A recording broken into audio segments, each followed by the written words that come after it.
Bihar assembly ఎన్నికలు తరుముకొస్తున్నాయి. ఈసారి NDA కూటమి, ఇండియా కూటమి మధ్య హోరాహోరీ పోరు జరగనుంది. కాగా ప్రశాంత్ కిషోర్ నాయకత్వంలోని జన్సురాజ్ పార్టీ కూడా ఈ ఎన్నికల్లో పోటీ చేస్తోంది. అయితే కొన్ని సీట్లు తెచ్చుకొని కింగ్ మేకర్ అవుదామని ప్రశాంత్ కిషోర్ భావిస్తున్నారు. ఇందులో భాగంగా ప్రజల సానుభూతి పొందడానికి కొన్ని చిట్కాలు ప్రయోగిస్తున్నారు.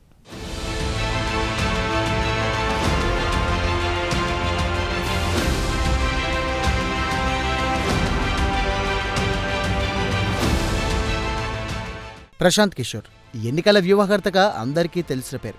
దాదాపు దశాబ్ద కాలం పాటు అనేక రాజకీయ పార్టీలకు ఆయన ఎన్నికల వ్యూహకర్తగా పనిచేశారు. అంతేకాదు, ఆయన ఇచ్చిన వ్యూహాలను అమలు చేసి బీజేపీ సహా అనేక రాజకీయ పార్టీలు అధికారంలోకి వచ్చాయి. అయితే కిందటేడాది ఆయన రాజకీయ నాయకుడిగా సరికొత్త అవతారమిత్తారు. అక్టోబర్ 2వ తేదీన జన్సూరజ్ పేరుతో ప్రశాంత్ కిషోర్ ఓ రాజకీయ పార్టీని ఏర్పాటు చేశారు. అసెంబ్లీ ఎన్నికలను టార్గెట్గా చేసుకుని జన్సూరజ్ను ఆయన ఏర్పాటు చేశారు.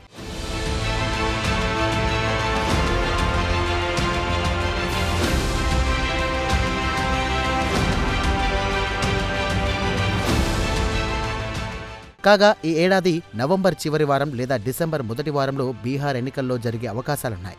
ఈ నేపథ్యంలో ప్రశాంత్ కిషోర్ కూడా రంగంలోకి దిగారు. ఒక్కొక్కటిగా నియోజకవర్గాలను ఎంపిక చేసుకుంటున్నారు. ఆయా నియోజకవర్గాల్లో బహిరంగ సభలు ఏర్పాటు చేస్తామన్నారు. అయితే ప్రశాంత్ కిషోర్ ఎన్నికల వ్యూహాల్లో ఆరితేరిన ఘనుడు అనే సంగతి ప్రత్యేకంగా చెప్పనక్కర్లేదు. దీంతో బహిరంగ సభల్లో కూడా ప్రజలను ఆకట్టుకోవడానికి అనేక చిట్కాలు ప్రయోగిస్తున్నాడు ప్రశాంత్ కిషోర్.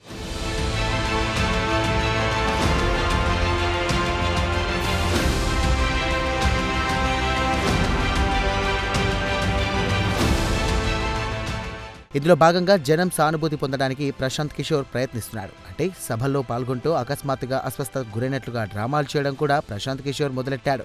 ఆయన అస్వస్థతకు గురైనట్లుగా డ్రామాలు చేయడం, మద్దతుదారులు ఆయనకు సాయం చేస్తూ కారు దగ్గరికి తీసుకువెళ్లడం ఇవన్నీ సర్వసాధారణంగా మారాయి. అయితే గతంలో కూడా ఏదైనా రాజకీయ పార్టీతో ప్రశాంత్ కిషోర్ ఒప్పందం కుదుర్చుకున్నప్పుడు సదరు పార్టీ అధినేతకు ఇటువంటి చిట్కాలే చెప్పేవాడట. ప్రజల సానుభూతి పొందడం ఎలాగో వారికి తెలియజేశాడట.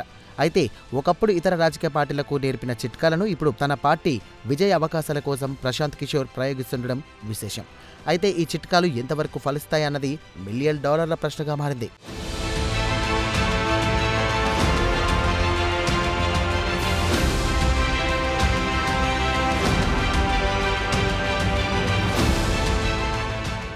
ఇదిలా ఉంటే బీహార్ ఎన్నికలను ఇటు ఎన్డీఏ కూటమి, అటు ఇండియా కూటమి కూడా రెండు ప్రతిష్టాత్మకంగా తీసుకున్నాయి. కాంగ్రెస్ పార్టీకి ఇటీవల వరుసగా దెబ్బలు తగులుతున్నాయి. కొన్ని నెలల కిందట జరిగిన హర్యానా అసెంబ్లీ ఎన్నికల్లో కాంగ్రెస్ ఓడిపోయింది. అయితే హర్యానా ఎన్నికలపై కాంగ్రెస్ బోలెడు ఆశలు పెట్టుకుంది.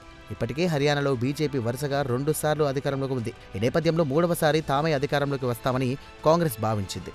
అక్కడ 3వసారి కూడా బీజేపీయే అధికారంలోకి వచ్చింది. ఆ తర్వాత మహారాష్ట్ర ఎన్నికలు జరిగాయి. కాగా మహారాష్ట్ర ఎన్నికలపై కూడా కాంగ్రెస్ అనేక ఆశలు పెట్టుకుంది. అయితే మహారాష్ట్రలో కూడా కాంగ్రెస్ పరాజయం పాలైంది. ఆ తర్వాత జరిగిన ఢిల్లీ ఎన్నికల్లో కూడా కాంగ్రెస్ ఓటమి పాలైంది.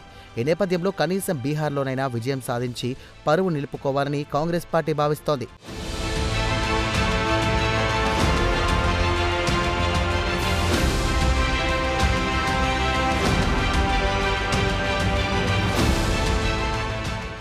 ఇందులో భాగంగా బీహార్ ఎన్నికల్లో ఓట్ల చోరీ అంశాన్ని కీలక అంశంగా చేసింది కాంగ్రెస్ పార్టీ. ఇదే అంశంపై కాంగ్రెస్ అగ్రనేత రాహుల్ గాంధీ ఏకంగా 16 రోజుల పాటు రాష్ట్రంలో పర్యటించారు. ఎన్నికల్లో గెలుపు కోసం జాబితా నుండి భారీ సంఖ్యలో ఓట్లను తొలగించిందని బీజేపీపై రాహుల్ మండిపడ్డారు. అయితే రాహుల్ గాంధీ ఓటర్ అధికార్ యాత్రకు మంచి జనాదరణ లభించింది. యాత్ర జరిగిన అన్ని ప్రాంతాల్లో జనం పెద్ద సంఖ్యలో హాజరయ్యారు. ఇదిలా ఉంటే బీహార్లో మరోసారి అధికారంలోకి రావడానికి బీజేపీ, జేడీయూ కూటమి తీవ్ర ప్రయత్నాలు చేస్తోంది. కాగా బీజేపీ ఎన్నికలను ప్రధాని నరేంద్ర మోదీ ప్రతిష్టాత్మకంగా తీసుకున్నారు. మరోసారి డబుల్ ఇంజన్ నినాదాన్ని బీజేపీ నేతలు ప్రచారంలోకి పెడుతున్నారు. అంతేకాదు, ఇటీవల ప్రధాని నరేంద్ర మోదీ మాతృమూర్తిని కాంగ్రెస్కు చెందిన కార్యకర్త ఒకరు దర్భంగా పట్టణంలో దూషించారు. ఈ ఘటనను విజయవంతంగా జనంలోకి తీసుకెళ్లింది బీజేపీ. అంతేకాదు, ఇటీవల ప్రధాని నరేంద్ర మోదీ ఆయన మాతృమూర్తిని 2 పాత్రలుగా చేసుకుని ఆర్టిఫిషియల్ ఇంటెలిజెన్స్ ఆధారిత వీడియోను కాంగ్రెస్ పార్టీ ప్రచారంలో పెట్టింది. అయితే ఈ వీడియో కాంగ్రెస్ పార్టీకి మైనస్ పాయింట్గా మారింది. ఈ నేపథ్యంలో ఆర్టిఫిషియల్ ఇంటెలిజెన్స్ ఆధారిత వీడియోను కాంగ్రెస్కు వ్యతిరేకంగా ప్రచారంలోకి పెట్టాలని కమలం పార్టీ డిసైడ్ అయినట్లు తెలిసిందే. ఈ పరిస్థితుల్లో ప్రశాంత్ కిషోర్ విన్యాసాలు ఏ మేరకు ఫలిస్తాయన్నది వేచి చూడాల్సిందే. ఏది ఏమైనా కింగ్ మేకర్ అవడం కోసం ప్రశాంత్ కిషోర్ సానుభూతి చిట్కాలు ప్రయోగిస్తున్నారు.